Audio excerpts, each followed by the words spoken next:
Okay, my friends, here it is. The long-awaited and much requested video on how to make the aerated compost tea. So I'm going to say some things about it, and then I'm going to take you out and show you exactly how to make this wonderful life-giving elixir. So the first thing that we have to understand, how did I come into this knowledge and how do I know that it works? Well, many years ago, in a previous life, way back in the day, when I was a grower in Northern California, we used this exact substance extensively for explosive plant growth.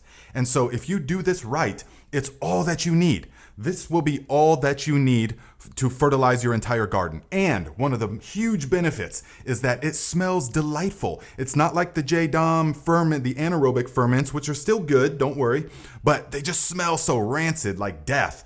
This stuff smells wonderful and like freshly baked bread. So it's very pleasant to use. So briefly, let me explain. What is aerated compost tea? Essentially, we are making liquid compost. We are taking compost and we are taking a food source and we are multiplying, we are breeding the microorganisms. And depending on the temperature, as I'll explain later in the video, the microorganisms will multiply up to every 20 minutes. They can double in population. That's exponential growth, and you get so much microorganisms. So we are taking a small bit of compost and some other ingredients. You will see the additional ingredients, depending on what you want from your plants, what kind of growth you want. And then we are multiplying those and then applying it to the garden. And we're going to put it all over the foliage, the soil. Everything is going to love this stuff. So let me take you out and show you exactly how to make this stuff. And then when we come back, I'll give you some of the very particular precautions. Okay, my friends. So to make the basic aerated compost tea, all you need is some high quality compost and a food source. That's all you need classically. So we're going to use blackstrap molasses, unsulfured. It's going to have all sorts of different trace minerals and it's going to feed the microorganisms. Now this is all you need for classic aerated compost tea, but the rest of these things I found are very beneficial. So we're going to use 1 quart of compost and we're going to use 1 quart of worm castings, the high quality worm castings. Watch my worm video. And then we're going to use 1 large handful of the leaf mold soil from the local biology. That's going to give us the local microorganisms that we want. So we're going to use 1 handful of that. Now, this is the base for the aerated compost tea that's most effective in my experience. Now, these other 2 ingredients are additional, okay? So we're going to use a 1/4 cup of kelp. And remember, kelp has got all sorts of different trace minerals in it, as well as those growth stimulating enzymes and hormones. Watch my rooting hormone video to learn more about kelp. So we're going to use a 1/4 cup of that. Then we're going to use a 1/4 cup of the azomite. And guys, azomite has got 70 different minerals in it, but make sure it's the micronized kind so that it dissolves quickly. Now, likewise, if you've got the Viking granular nutrients, you can just add a 1/4 cup of that, and that will take care of all of this instead. Now we're going to add the food source and we're going to add a 1/4 cup of molasses. Now you can see that the molasses is very thick and that's not going to dissolve easily. So here's a pro tip. Took me a long time to realize. Dissolve it in some hot water. That's going to make it way easier when we go to pour this into the bucket. Believe me, you don't want to just pour it straight into the bucket. So we got a 1/4 cup of that. So we got our food source, we got our ingredients, and now we're going to use a mesh paint strainer. Just a cheap one. They're like 5 of them for $5. They're nice and disposable. That's what we're going to use. And we're going to pour all the ingredients in there and secure it to a rod of some kind. Bamboo, rebar, this watering wand, whatever it is. We want it to be nice and secure.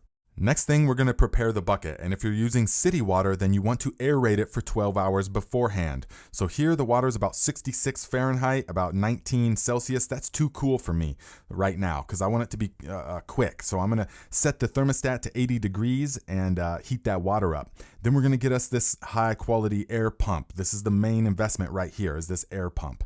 And this is a good commercial one. The links are in the description. Now, here is a super huge pro tip, guys. You want to cut them. You see how they're at an angle like that?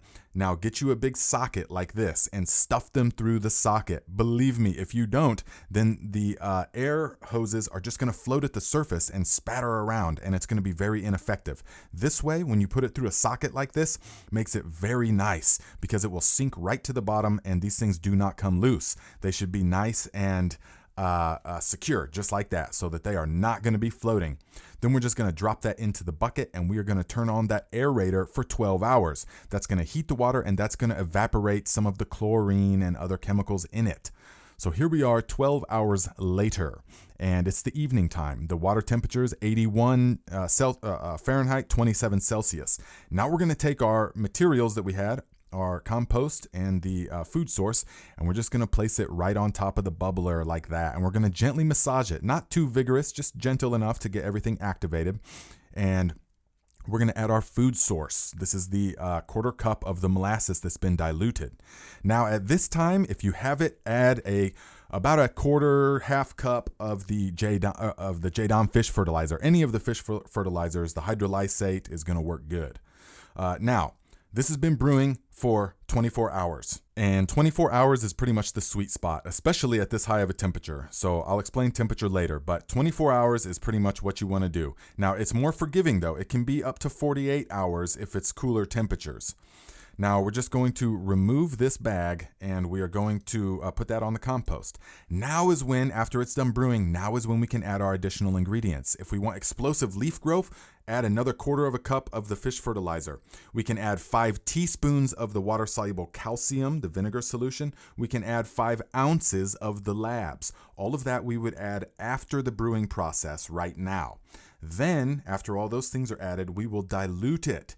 Now, don't get hung up on the dilution rates, guys. It's very lenient, okay? So you won't burn the plants. Here I've got about 4 gallons of water, and then I pour a gallon of this in there. I generally like 1-to-5-ish ratio. You can go as high as 1-to-20. But 1-to-5, 1-to-10 is the sweet spot. And then we're just going to shower it down on top of the plants, guys.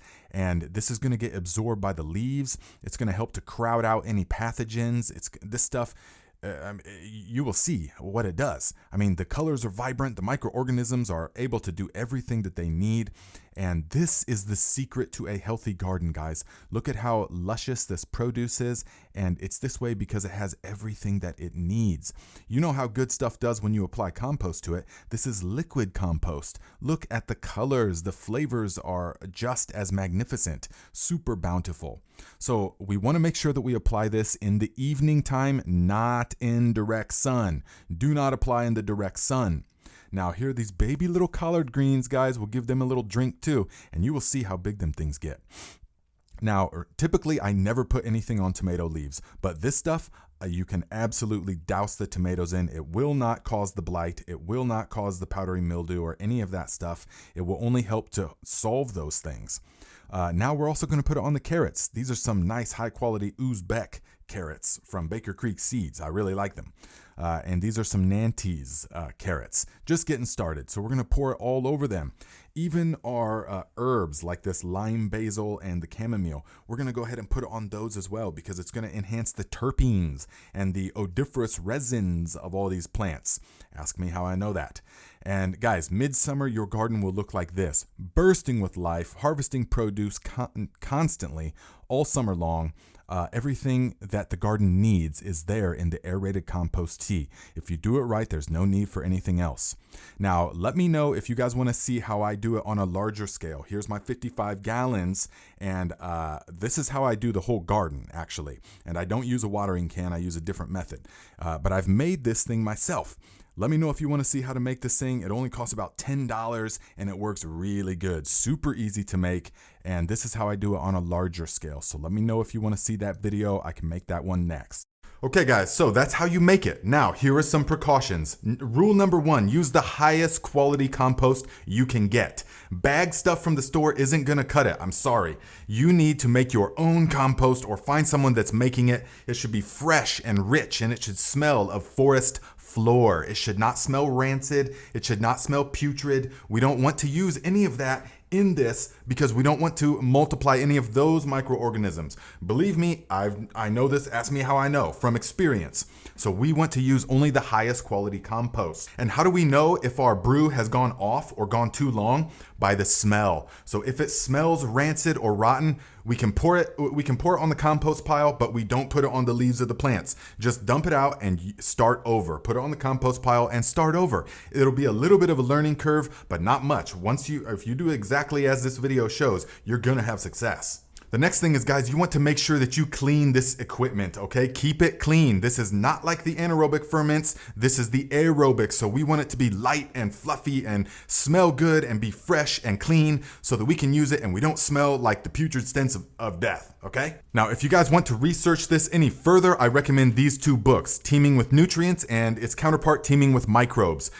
These are very good reads which will explain more in depth what is going on here. So there you go, my friends. If you have any questions, put them in the comments and look out for the next video. If I get enough requests for it, then I will make the video on how to make it in the 55-gallon drum, which that's how I actually do my whole garden. So stay tuned for that. Check out the links in the description, and I'll see you every Saturday right here at 12 noon Eastern time for a live Q&A, my friends.